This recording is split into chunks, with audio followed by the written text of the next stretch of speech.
Hey baby, hey baby, hey baby. I don't know why I'm doing hey baby. What happened to Hurricane Chris? What happened? Did he ever cut those little Brady's off? I don't know. Anyway, hey, what's up everybody? This is your girl Miss P, and yes, I'm back for another What You Say Happened Now. Yes, the second time in a week. I know y'all like, what?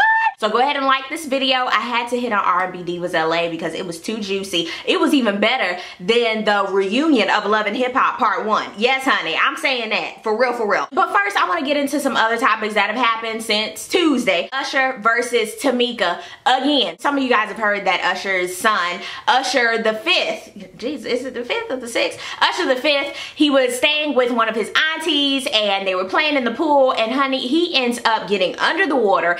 His hand was caught in one of the drain pipes and he was underwater for about 2 minutes. Some contractors that were working on the house were able to get the baby out and they rushed him to the hospital, and he's fine now, thank God. So Usher has of course come out with statements saying, you know, I want to thank everybody for their prayers and my friends and my family, and my son is doing great. Tameka, on the other hand, after the incident, she was tweeting and she was like, okay, yeah, he's fine, thank God. And then she runs over to her lawyer like, okay, we got some new dirt. I guess they are co-parenting at the time. Tameka, she's like, this is an unfit parent. He's off too much. He does not see the kids, and you have nannies and third parties taking care of my sons, and I don't like it. And plus, my baby might have died. I see it from both standpoints. Now she sees that she has a little bit of leverage. She was like, okay, I can get my sons back in this way. As far as who should have the kids, I really think that they should co-parent. Usher, he loves his kids. Tameka loves her kids as well. They need to figure out a way to co-parent and do the right thing. I hope that they can just get it together for the kids' sake. I mean, because it's not about either one of them. It's about the kids at the end of the day. She's mad that they live a little bit farther away with school and all that. So it's like, ma'am, can you get your life under control? I mean, please get your life. He's trying to take care of the kids, provide money, and pay you some money, okay? But I see, of course, with Usher, I feel as though,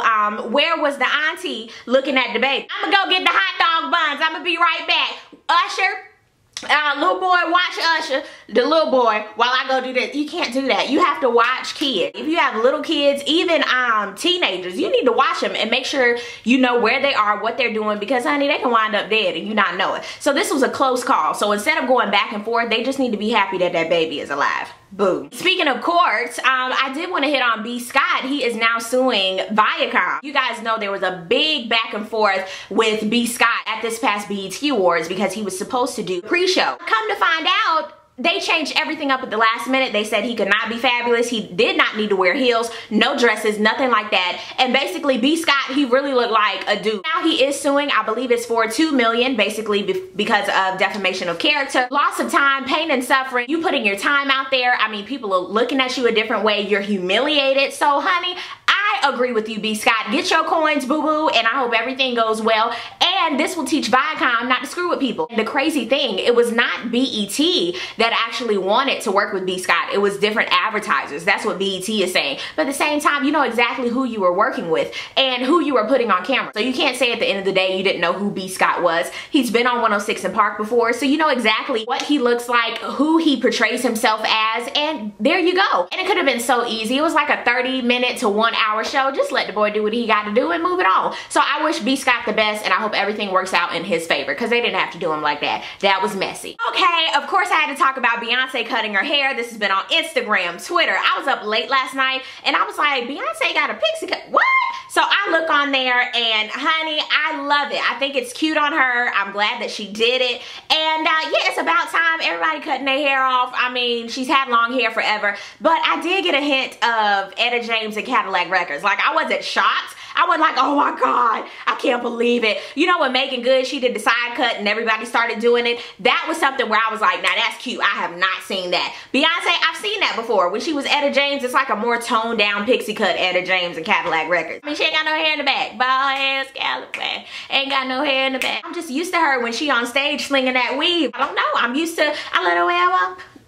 With hair, I'm just used to the hair. It's gonna have to grow on me. I have to get in on R&B Divas LA. This is like episode number 4 or 5, I believe. Lil Mo, she was saying she's the best and I'm better than your favorite, and she was like, and suck on that. And I was like, okay, Lil Mo. I love how people are saying they are the best at what they do, but I did not like that she was like, and I'm better than your favorite, and I'll probably sing better than them. But I was like, okay, girl, okay. calm down. I love Lil Mo, I do, but sometimes it's like, okay, baby, you gotta have the stats as well. We know you're talented, but you gotta have the hits as well. So, you know, you can sing, but hopefully she gets that hit that really like takes her over the top by herself. Not a feature, nothing like that, but something alone, because I want her to win. Dawn, she has her little singing bit. She's like, I'm like, what? Dawn, she goes to see a gynecologist, OBGYN. She wants to have a baby. She's 47, sweet Jesus. And basically the doctor is like, well, baby girl, you need to hurry up because, you know, your eggs might rot. You know, if you ain't had a baby by now, your eggs might be rotten. And I was like, oh, snap. That was rude on the doctor's account. But at the same time, when he brought up, you know, you can do in vitro, you can have fertility options, you know, you can have a surrogate. And she was looking at him like, ew. I was like, Dawn, baby, your clock is ticking, pudding pop. Nobody told you to wait until you 47 to have kids. You know, different things might have happened, but you can't stick your nose up at alternative options. If you want to have a baby, you might need to stick to them alternative routes so you can still be alive to take care of the baby. They all meet up with Fred and everybody shows up this time for rehearsal, including Kelly and Dawn. Kelly, she just looks all wrong and I don't like it. I'm not here for it. I don't think I'm ever gonna be here for it. She tells Fred, how do I know I can trust you, Fred? How do I know this? Like if I tell you that when I was younger, when I was 3 years old, and she goes on and on and on, she tells the tragic memory, and then she was like, how can you tell me? Go there, Kelly. And I was like, hold on a second. How are you gonna tell the tragic memory and ask, how can I trust you with it? You've told everybody in the world about your memory. I don't know if it's editing. I don't know what it is, but I was like, girl, I need to see the full entire playback because this is messy. Kelly got up in Fred's face. I was a little scared for Fred. I fretted for his life, and I hope Fred is okay. After all that, Fred is like, yes, you can trust me. And if Kelly Price didn't do a Miss Millie from The Color Purple, she sits down and she was like, I don't know you either.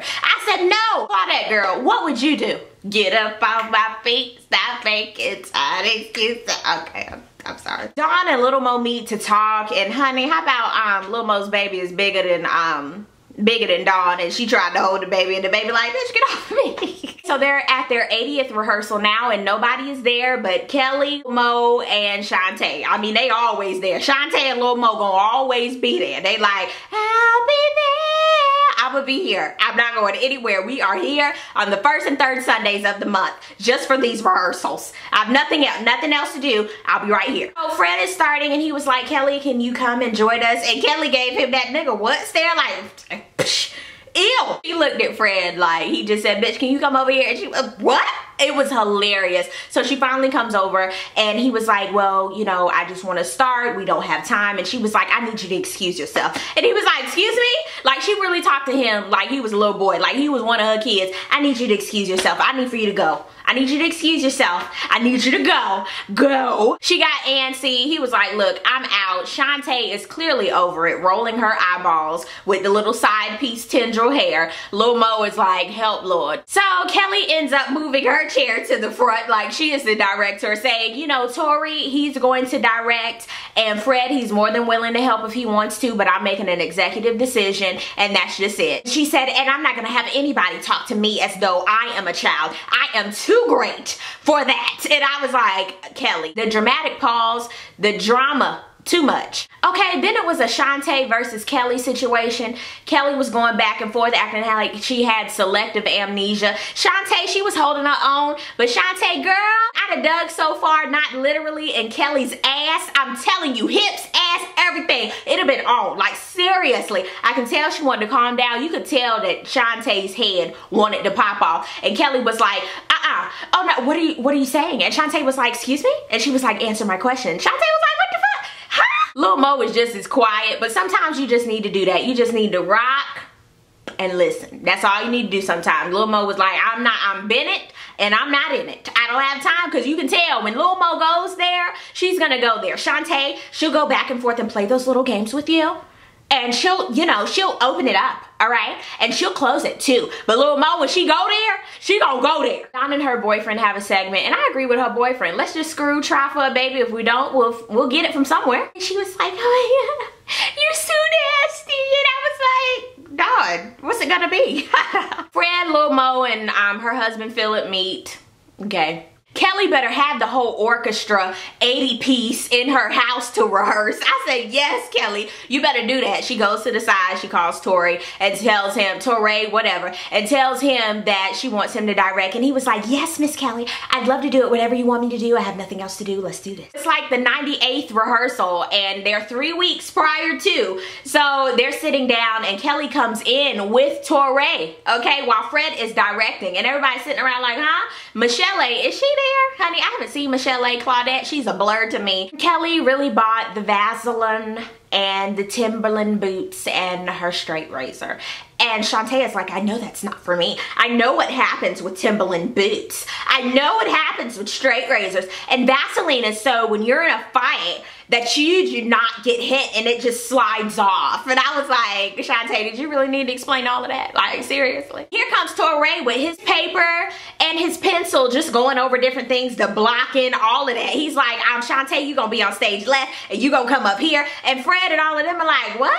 No, you didn't just come in and here go Kelly. Boop, boop, boop, boop, boop, boop, boop. Kelly was quiet, but Shante, she was opening up. She was like, I don't want to do this. What are you doing? That's not gonna work. And here goes Lil Mo. She was like, so first of all, who is directing? Because I'm confused. I'm used to Fred and you're coming in. So, and here goes Tori. I would really like to work with you guys. I don't know. And Fred is like, what is going on? So next week, Dawn and Lil Mo, they gonna get into it. It's just gonna be a mess. Kelly Price, she's gonna have her birthday party. Shante wasn't invited. I mean, it's just a riff, but I guess it's like good TV. We'll see what happens. Let me know down below what you thought about these topics. Thank you guys so much for watching. I really do appreciate it. Please like this video and I'll see you guys on the next video. Peace, love, and all that good stuff. God bless. Bye.